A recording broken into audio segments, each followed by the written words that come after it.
My students and my loving followers, today you see different kind of Bengali sentences because when we go to write some English sentence, there this type of expression as usually comes up.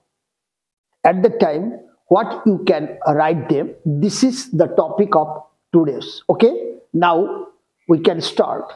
See, তার মন পাথরের মতো শক্ত। দেখো কতগুলো জিনিস, পাথরের মতো শক্ত, মোবাইল ফোনটিকে পালকের মতো হালকা। ক্লিয়ার? খারাপ খবর বিদ্যুতের মতো দ্রুত, সিংহের মতো সাহসী। ওকে, গোলাপের মতো সুন্দর, শিয়ালের মতো চতুর, খরগোশের মতো দ্রুত, খুঁড়ের মতো ধারালো, ভেড়ার ন্যায় নির্বোধ, নেকড়ের মতো লোভী। এই যে এক্সপ্রেশনগুলো we very often use when we go to talk in Bengali, in our mother tongue. We as usually use them, we have no problem. But when we go to speak all this thing in English, then what type of thing we have to set in our mind, isn't it? This is very important. They are called in English comparison, idiomatic comparison. That is idiomatic comparison. Okay, in English. Bangla আমরা এদেরকে অনেক সময় তুলনামূলক বাগধারাও বলি, আমরা বাগধারা বলি।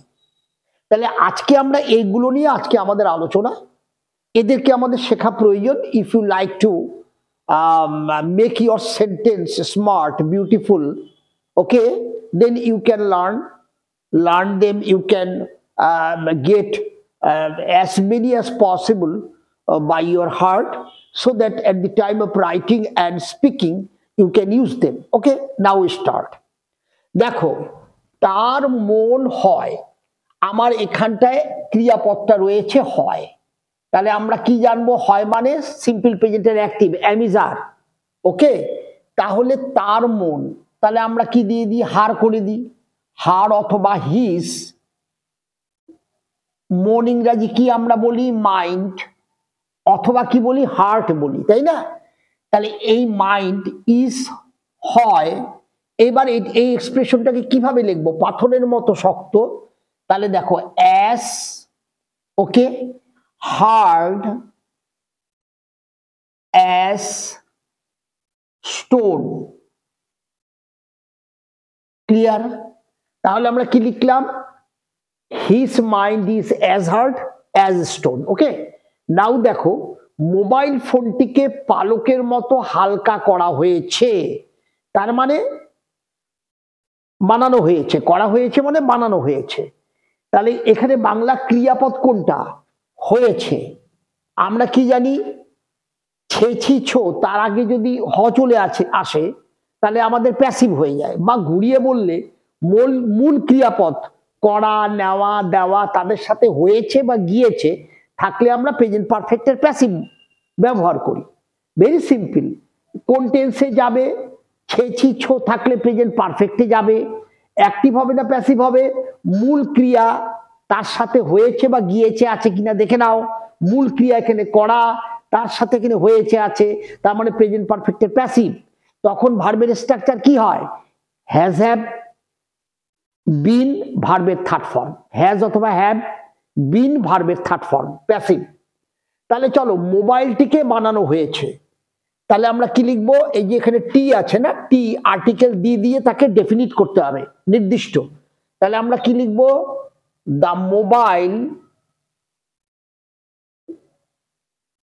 Mobile phone,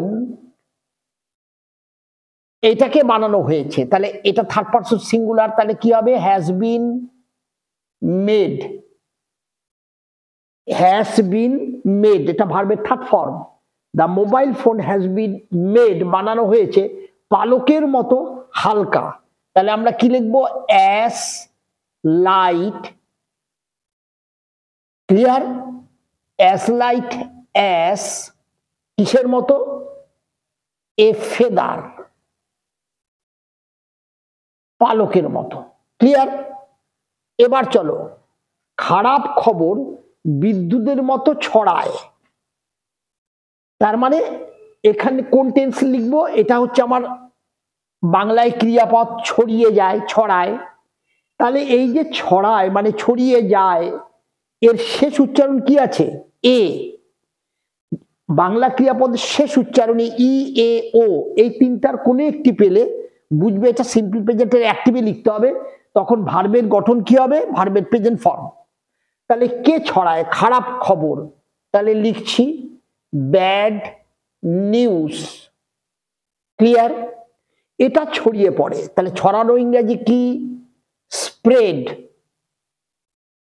এটা third person singular, bad news, news সবসময় সিঙ্গুলার, ব্যাড নিউজ এই যে V1 এর সাথে এস যুক্ত করে দিলাম সিম্পল প্রেজেন্ট টেন্সে। ব্যাড নিউজ স্প্রেডস কিসের মতো, বিদ্যুতের মতো দ্রুত, তাহলে অ্যাজ র্যাপিড, র্যাপিড মানে দ্রুত, অ্যাজ র্যাপিড অ্যাজ লাইটনিং। তাহলে কি লিখলাম, bad news spreads as rapid as lightning. ঠিক আছে? এবার দেখো, সিংহের মতো সাহসী পদক্ষেপ নেওয়া প্রয়োজন। তার মানে আমাদেরকে যখন আমরা পদক্ষেপ নিব তখন আমাদেরকে সিংহের মতো সাহস নিয়েই কিন্তু পদক্ষেপ নিতে হবে। তাহলে এটাকে আমরা কিভাবে লিখতে পারি, এখান থেকে লিখি আমরা,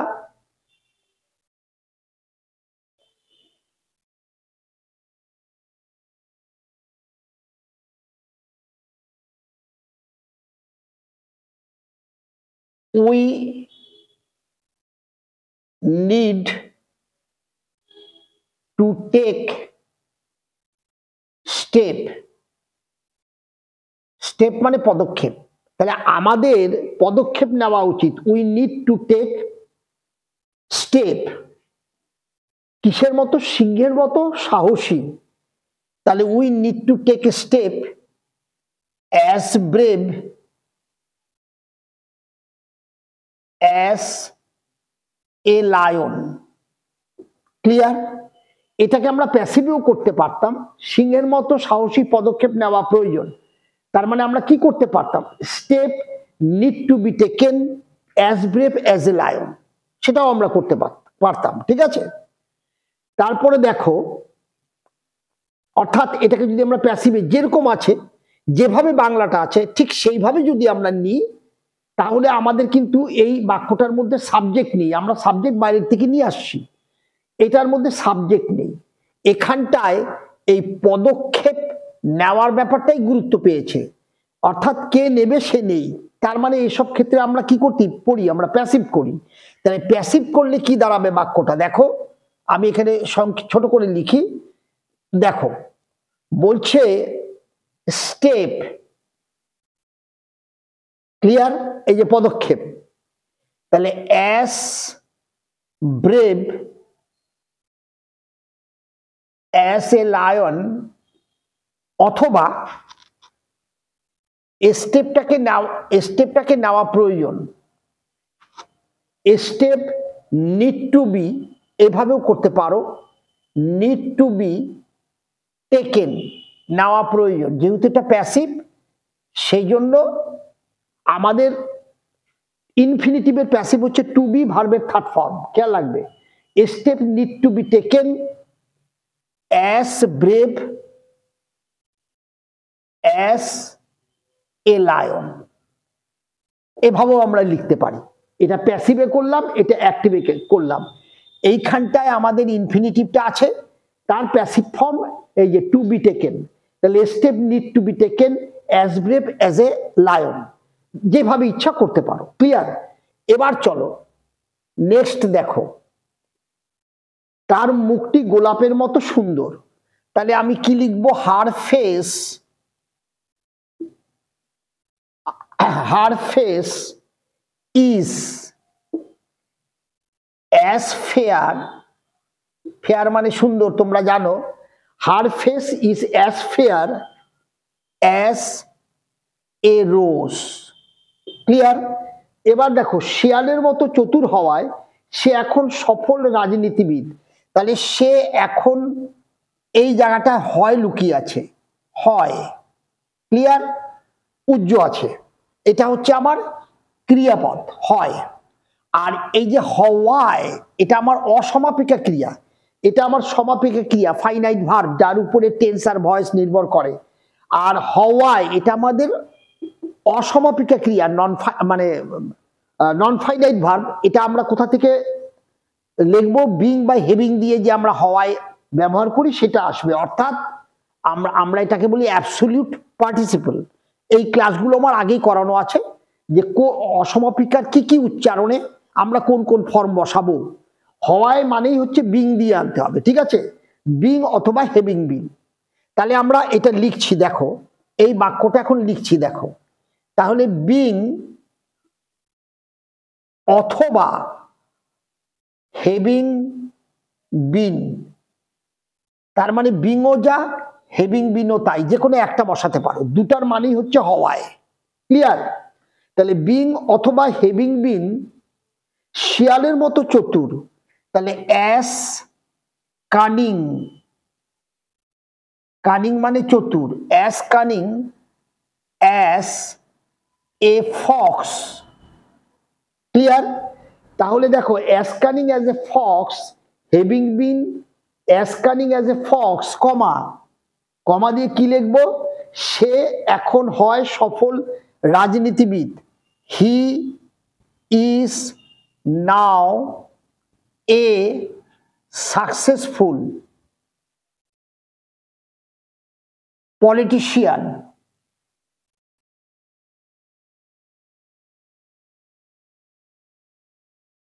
ঠিক আছে? তাহলে আমি কি লিখলাম? Being as cunning as a fox, being মানে হওয়ায় অথবা হেভিং বিন, এটার মানেও হওয়ায়, যেটা ইচ্ছা। তাহলে being as cunning as a fox, he is now a successful politician. বাক্যটা হয়ে গেল। এবার দেখো নেক্সট 7 নম্বর, তোমাকে খরগোশের মতো দ্রুত দৌড়াতে হবে। তাহলে তে হবে থাকলে আমরা কি করি? এখন আমরা এইটা ট্রান্সলেশন করছি। তে হবে থাকলে কি হবে? তে হবে মানে হ্যাজ অথবা have two plus V1, has to V1 অথবা হ্যাভ টু V1। তাহলে আমাদের তে হবে উচ্চারণে আসবে। ক্লিয়ার ব্যাপারটা?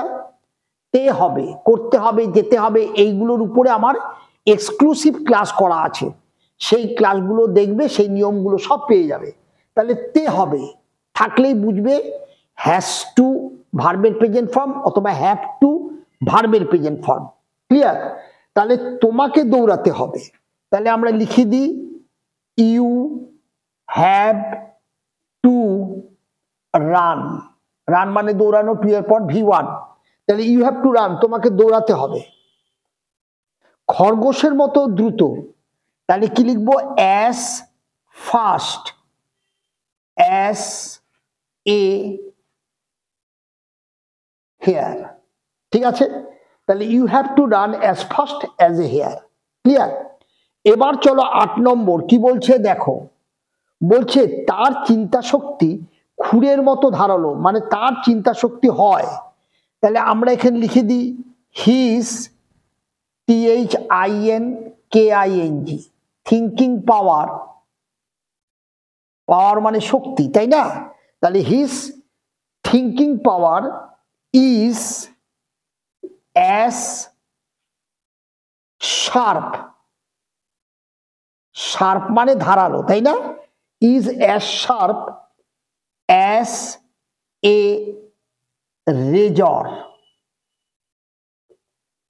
ক্লিয়ার? তাহলে thinking power, his thinking power is as sharp as a razor. 9 number কি বলেছে দেখো, ছেলেটি কিছু বোঝে না। তাহলে বোঝে, বোঝে এটা হচ্ছে মূল ক্রিয়া, ফাইনাইট ভার্ব, এর উপরে টেন্স ভয়েস নির্ভর করবে। তাহলে বোঝে এতে গিয়ে শেষ হচ্ছে, সিম্পল প্রেজেন্টের অ্যাক্টিভ তার নেগেটিভ সেন্টেন্স। তাহলে দেখো, দ্য বয় বোঝে না, does not understand. Clear? Does not understand, does not understand, যেহেতু থার্ড পারসন সিঙ্গুলার, আর নট সবসময় কি হয়, হেল্পিং ভার্ব আর মেন ভার্বের মাঝখানে বসে। ডাস যে ইয়েস কেন, থার্ড পারসন সিঙ্গুলার, এটা সিম্পল প্রেজেন্ট টেন্সে আছে।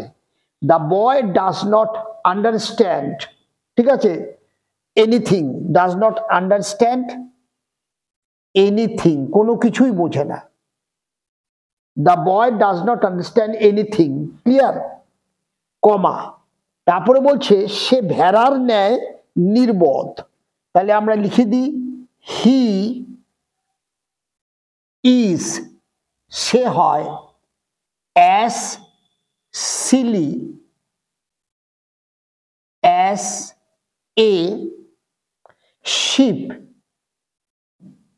ভেড়া, ক্লিয়ার? তাহলে কি লিখলাম, the boy does not understand anything, he is as silly as a sheep, silly হচ্ছে নির্বোধ, একটা ভেড়ার মতো।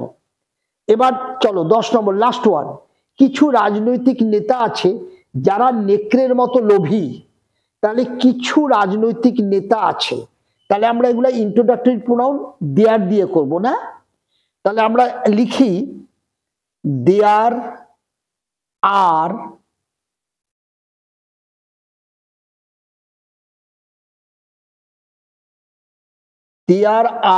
some political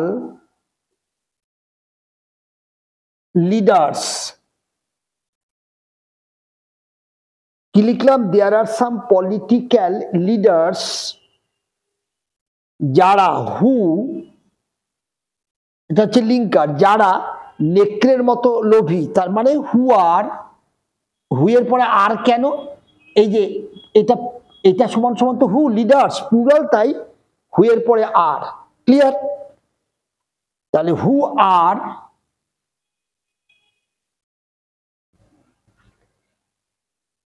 as greedy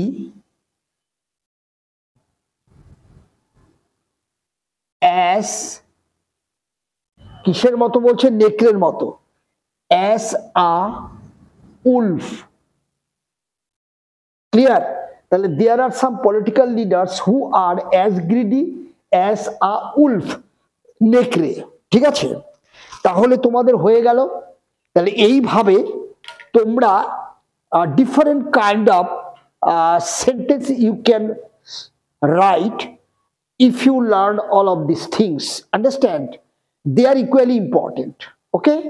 So different kind of expression, different kind of things I like to show every time so that you can guess যে মূল বিষয়টা কি। মূল বিষয়টা একটা বাক্য গঠন করতে হবে, সেই বাক্য গঠন করতে গেলে সাবজেক্ট ভার্ব অবজেক্ট লিখতে হবে, ক্লিয়ার? এবার ভার্বটা আমি কিভাবে বসাবো, টেন্স এবং ভয়েস দেখে ভার্ব বসাবো, আমি কোন টেন্স কোন ভয়েসের জন্য কি বসাবো, কিভাবে বুঝবো আমি এটা কোন টেন্সে আছে, ওকে? তখন তোমার বাংলা ক্রিয়াপদটা দেখতে হবে, ক্রিয়াপদের উচ্চারণের মধ্যে লুকিয়ে থাকে কোন টেন্সটা তুমি ইউজ করবে, ক্লিয়ার?